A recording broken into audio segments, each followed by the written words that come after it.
Hi, and welcome to our final episode of Marketplace Masters for the year 2023.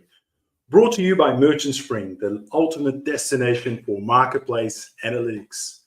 I am your host, Paul Sonneveld, and we're embarking on a journey to really unravel the intricacies and distinctions that vendors must keep in mind to orchestrate advertising campaigns on the Amazon platform. Joining us today is a distinguished expert in the field, Kagan Ashita. Allow me to introduce to him properly. So Kagan is the founder of Margot, and I hope I'm saying that correctly, a marketplace solutions agency created by former Amazonians, tailored to amplify your Amazon business to really customized strategies.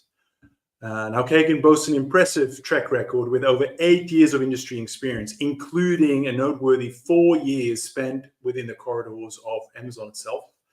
And during his tenure, he served as a social ads marketing lead for 4 different marketplaces as well, overseeing budgets excluding $10 million in countries such as Turkey, Netherlands, Sweden, and Poland.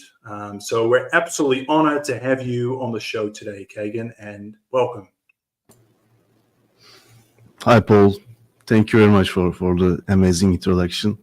Thanks for having me today. So I'm glad. I know it's been a busy time for many of us. So I appreciate you taking the time. We're all a little bit tired and weary. I know you're not only been driving sales for your clients, but you're also doing a lot of business expansion, and you've been traveling a lot. So I appreciate you taking the time to talk to us. Of course, my pleasure.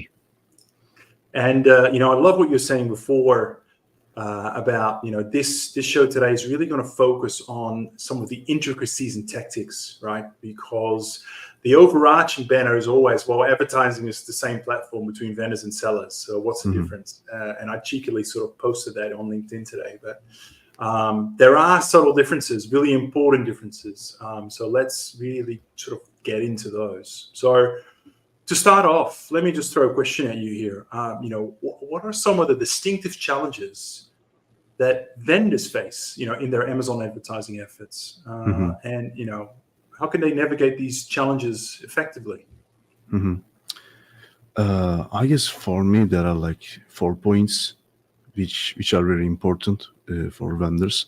The first one is you don't have the price control. So as you know, like price is a direct effect on the conversion, and Amazon is a price follower. So Amazon will define the prices on the vendors. So this is one challenge, and it can be also some very positive thing for some of the vendors. And the second one is the attribution window. So for sellers, it's 7 days, but for vendors, it's 14 days. So it can sometimes mess up your reporting if you are working in a very fast environment.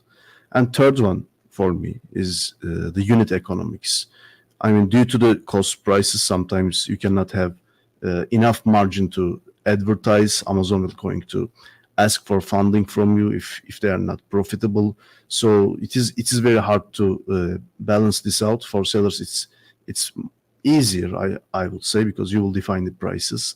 And the fourth one is a very actually like hard issue, is the dormant account. That's what we called. So for example, if you have an vendor account and you didn't take care of this for a couple of years, and you get back to business and want to get things going, but it is super hard to get that advertising account active. So I would say these 4 points would be the main challenge for the vendors. Yeah, that's some really good points there, particularly around I didn't realize the attribution window is different for vendors. And of course, the pricing is something we don't think about, but it has such a massive impact on conversion. So a great shout out there. So, what are some of the, when you work with your clients, what sort of advanced advertising tactics that specifically tailored to vendors that you talk to them about, things that significantly enhance their performance on Amazon? What do you like to, what do you put in that sort of basket? Yeah, for us, actually, it requires a little bit technical resources, but I would say 2 points are very important. Regarding the conversion, but it's heavily connected to the advertising. The first one is the prices, as I mentioned before, and the second one is the delivery promises now. So nobody wants to wait for their product to arrive.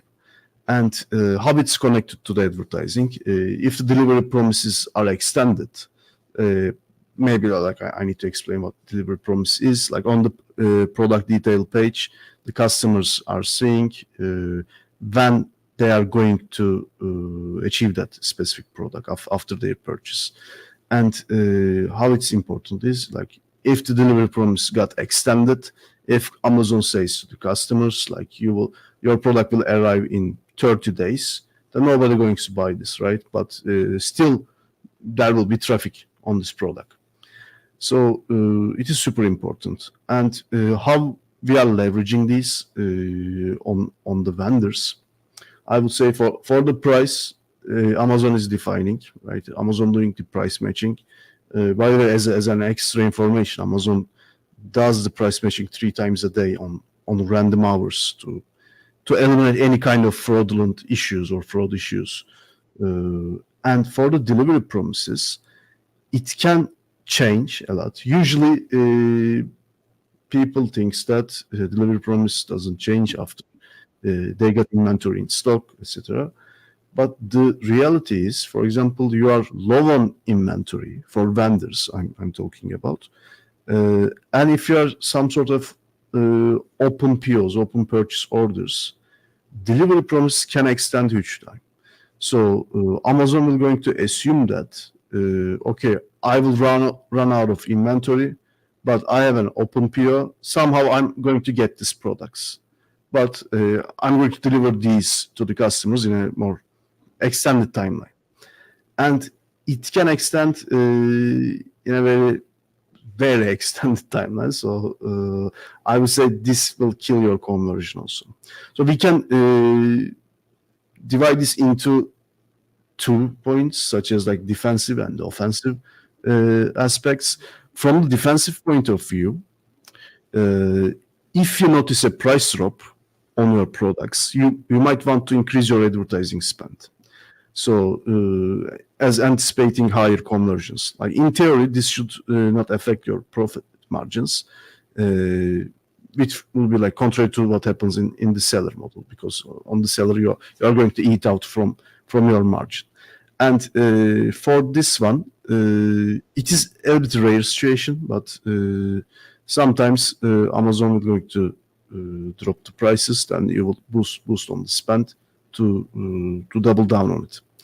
And for the extended delivery promise, if you see like extended delivery promise on your own products, you need to cut down the spend, right? So because if you drive traffic to those agents, it will not going to convert, and it will create inefficiency on your ads. So if you notice that, I mean, we usually track this via some sort of scraper tools, but you can do this manually for your hero agents. And if you notice this, you need to cut down the spend. For the offensive side, we are going to do this for the competitors. So we are going to track the competitor prices, competitor like vendor agents. So if we see a price increase on the competitor, we are going to do the product targeting in a more aggressive way, because we assume that after they increase the prices, their conversion going to down. And in terms of delivery promise, same, like if it's extended for the competitors, we are going to take all of their slots, advertising slots. So we are going to increase the spend on the product targeting. Yeah, I guess that's all. That's all regarding to some tailored tactics. So it can be helpful. No, look, I think this is super interesting, because really what you're saying is there are some indicators leading indicators as to whether your conversion for yourself is going to go up or down, or that of your competitor, and therefore knowing that that's going to happen, how do you adjust your strategy and how do you play into that? That's very, very interesting. certainly, I hadn't thought about it that way. So, thank you for sharing that with me, and particularly how you contrast like offensive versus defensive. Love that.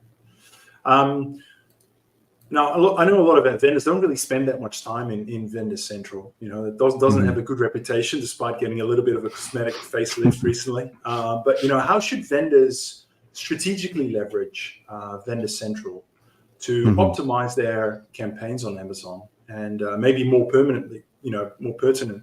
Are there any often overlooked features that can be particularly beneficial? Yeah. I'm a fan of Seller Central if you are compare these two. But in terms of the functionality, I would say if you are playing on an emerging marketplace, by emerging marketplace, I'm talking about like Sweden, Poland, Turkey, Netherlands, the marketing packages, which have like very bad reputation among like the major marketplaces because they don't work very well. But if you are in an emerging marketplace, it works like miracles. So I would really suggest to benefit from the marketing package. Sometimes for new launch marketplaces, that functionality is not available on the Vendor Central. But if you are in touch with your vendor manager, you can use that easily, because like the idea is coming from that. Like in the new launch marketplaces, Amazon search will not going to work very well. So people going to go through the category page, the browse notes, and those marketing packages going to create visibility on the category page for you. And the second point is like the new launch marketplaces, it is heavily vendor dominant. So like what you expect for like a major marketplace is, I would say like maybe like 30 to 40% of vendor sales.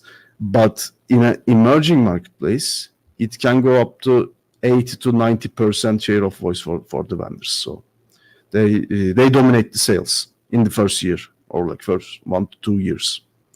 And second one would be, Paul, actually like the business discounts.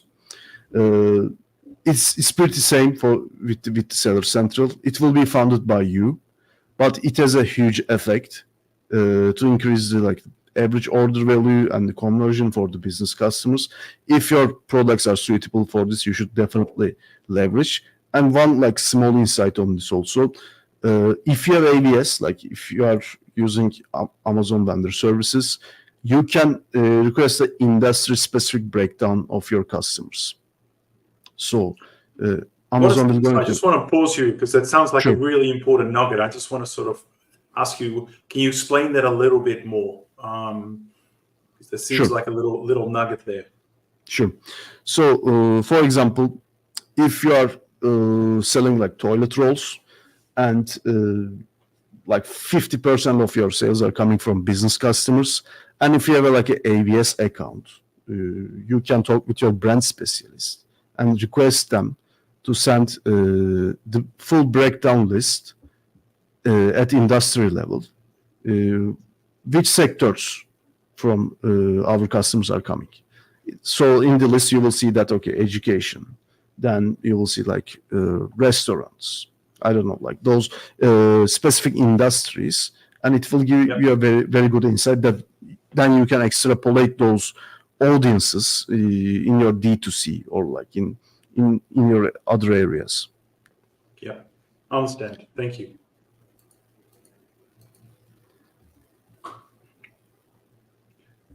Were there other things you wanted to mention around Vendor Central? Or are you happy to throw in the next? Shall I throw in the next question? For the positive things, I guess that's all. But for the misses, I can say like it's missing search query performance report, which is like a very useful tool for sellers.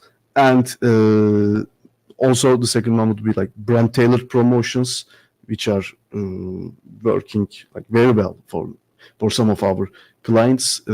But for this one, brand tailored promotions can be a bit covered under like marketing development funds. It's a co-op term. Like Amazon is taking a certain percentage from you, to do some marketing activities, and Amazon is sending those automated emails, but there is no guarantee that your brand will be covered. So yeah, I would say like those 2 points are missing for vendors. Search, spot on in terms of the search query performance reporting. So we've been talking advertising, and as soon as we talk advertising, we talk metrics. It's a very metrics-driven game. So in the context of this conversation, what key metrics should vendors really prioritize when measuring the success of their Amazon advertising campaigns? And what is the role of analytics in sort of refining and optimizing campaign and advertising strategies? I guess the one most important thing is what we called is vendor ACoS and also vendor TACoS. So like on the ad console, the ACoS number that you see is calculated based on the sellout. So sellout means that Amazon is selling those products to the end customers. So we need to calculate this based on the sell-in.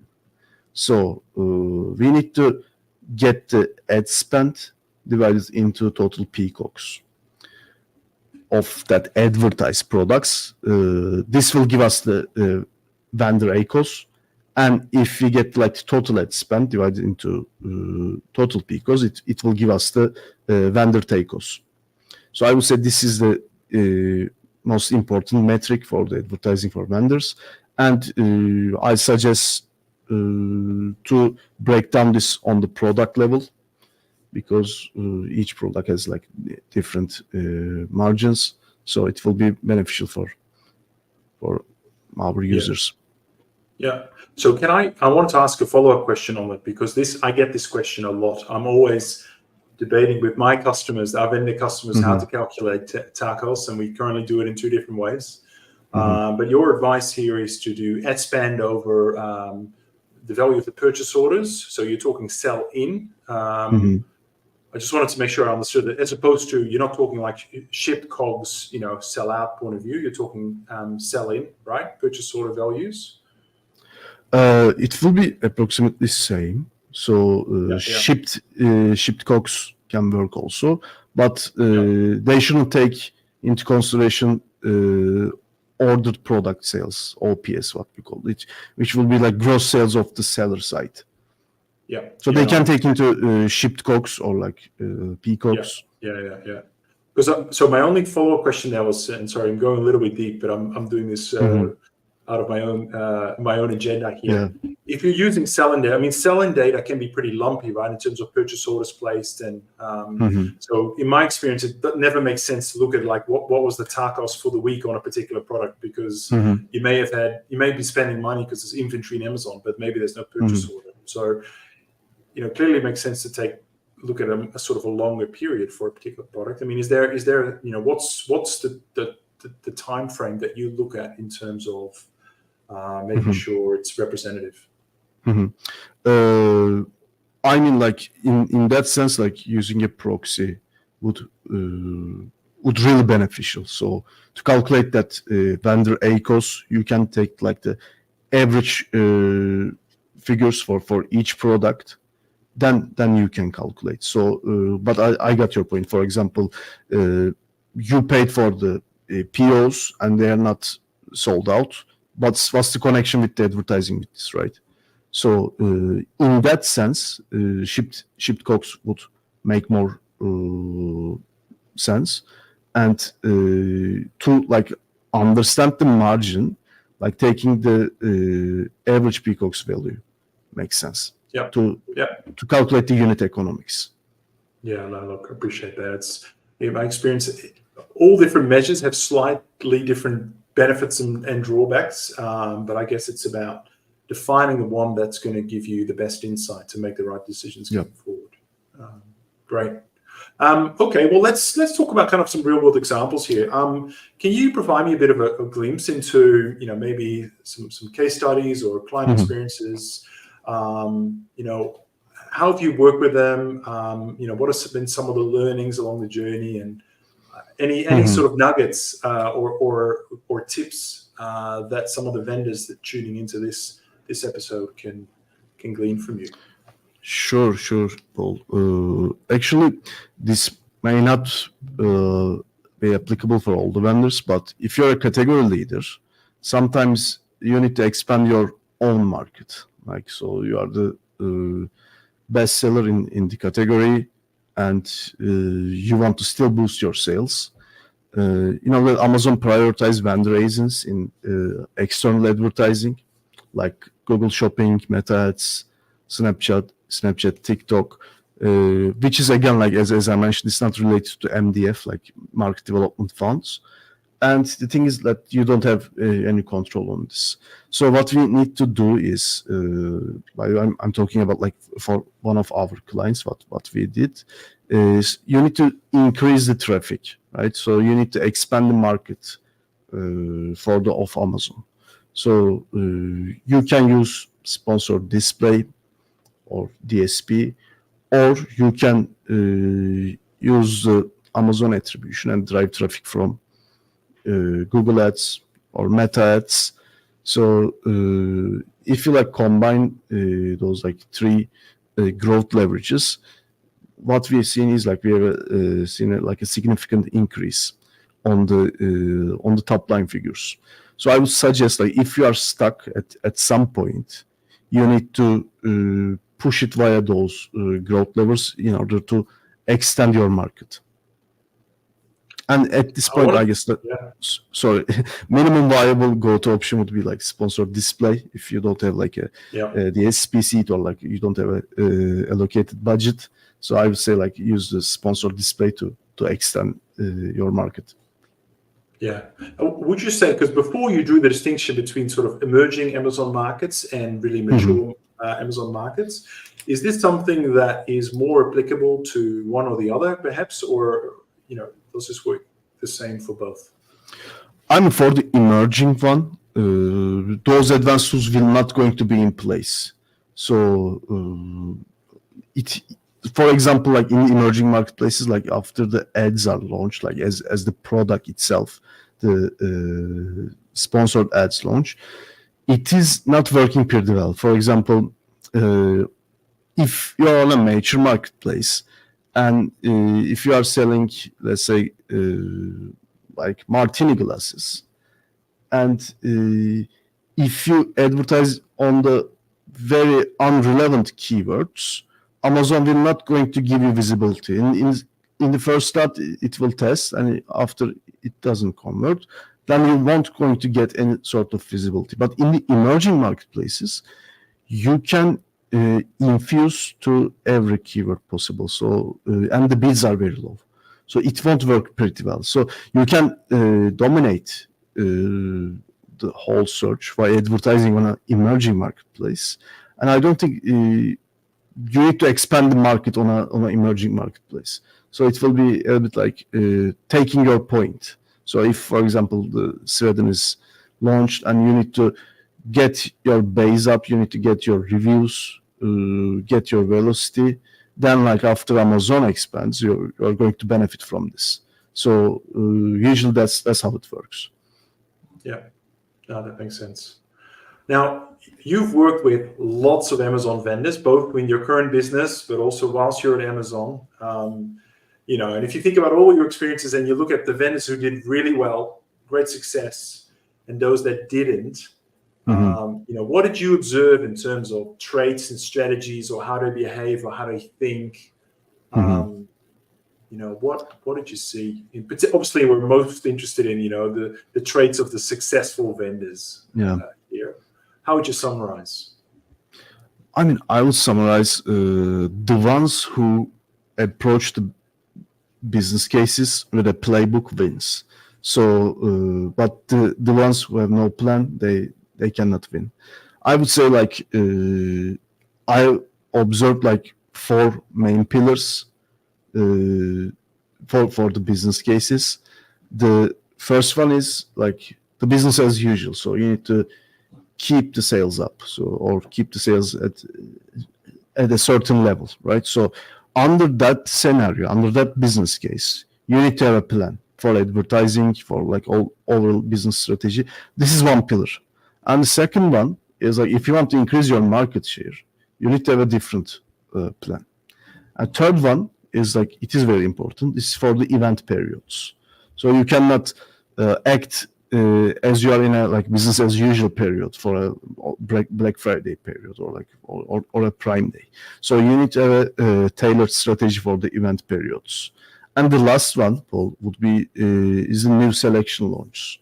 I guess if you are launching a new product, new ASIN, you need a very specific strategy, very specific budget and advertising roadmap in order to be successful for that. That makes sense. So those were, I just want to make sure that I got them. Business as usual, increase your market share, event periods, and new selection launches, and really sort of having a playbook around those. That's very interesting. We should maybe do a separate episode on that altogether. I think we can probably build that out. We are running out of time. We'll look at the clock, so I just want to sort of hold in the last one or two questions here. It's a few weeks before Christmas, and I'm sure some of us, particularly those in the Southern Hemisphere, are going to disappear for a bit longer than those in the Northern Hemisphere, working a little bit harder. But any things that vendors can do now, between now and Christmas, if there's anything, I mean, I know some of this is a long game and our sales are set and we can't do much, but on advertising, arguably we can tweak and do some things. Any final tips on actual steps that vendors can implement, like before Christmas, to see some improvements in terms of ROI? I mean, this is the very quick fix for this, but I would suggest one thing. If they are selling high ASP products, like with higher prices, I would say boost their budget on the retargeting, and because that's the period that customers will going to buy those products. Yeah, but besides that, it's a very short-term tactic. Sometimes, there's not much time left between now and Christmas, so there you go. Yeah. Awesome. Look, I think to wrap up, let me just ask you a final question, which is, how would you kind of, any other sort of summary or broad statements if there's sort of one thing you want participants to sort of take away from this webinar and apply going forward, particularly in 2024, how would you, what challenge would you leave with our audience? I mean, for the vendor business, I would suggest them to approach this holistically, because it's not only Amazon game. It's completely dependent on the other marketplace prices, like Amazon's profitability factors. So they should be aware of the potential risks, and they should be tracking their key metrics. They shouldn't like approach advertising as a separate module. They should always keep in mind that everything is connected. That's I know we've spoken. That's very useful, because we've been very deep into tactics and specific strategies. But thank you for just pulling us back up and make sure that we don't lose sight of the bigger picture. I think very, very important. That's great. Well, thank you so much for your time again. I really appreciate it. Thank you for just sharing some of your knowledge and nuggets and your generosity in doing so. Now, there might be people like tuning in live or watching or listening afterwards, and they may be interested in getting in touch with you to explore some of your services or tap into your expertise. What's the best way for people to get hold of you? They can reach out to me or my team members from LinkedIn. So we are very active on LinkedIn, not in terms of posting or anything, but we are online and always connecting. We're always scrolling, checking just the DMs. Yeah, okay, excellent. Yeah, just again, you'll see him connected to this event, so you'll be able to text him and message him. And I think for everyone who's signed up via the LinkedIn event, you'll be able to message him directly as well. So I encourage you to do that. Great. Well, thank you, Kegan. Thank you so much for coming on the last episode of 2023. It's been a pretty big year, but it's great to finish off with such a great topic and such a great guest speaker. So thank you so much. And I look forward to doing another episode with you in 2024. Thank you. Of course, my pleasure. Thanks, Paul. See you. All right, everyone. That is it for today's episode and the last episode of Marketplace Masters for 2023. Thank you for tuning in, watching, or listening, and becoming more familiar with some of the specific tactics you can implement as a vendor when it comes to advertising. You know, they're not, as you heard before, it's not necessarily the same. There are specific things you can do as a vendor. So now, if you're hungry for more insights and you want to lift your game in terms of, you know, being an Amazon vendor manager, don't forget to check out our video on demand library on our website for a treasure trove of insights. Just head to merchantspring.io. And of course, if you are aiming to streamline your analytics to gain sharper insights, reach out to us or me on LinkedIn or via our website to discover how Merchant Spring can help you as an Amazon vendor get a better handle on your metrics and performance. Lastly, I am all ears for what you'd like to hear next. I'm in the process of building out our Amazon vendor podcast program for 2024. So if you've got a great topic in mind, you know a great guest speaker, or you have a burning question, please send me a message. I'd love to get your input. Until next time, keep thriving, keep innovating, and I look forward to catching up with you in 2024. Thanks for listening. Take care.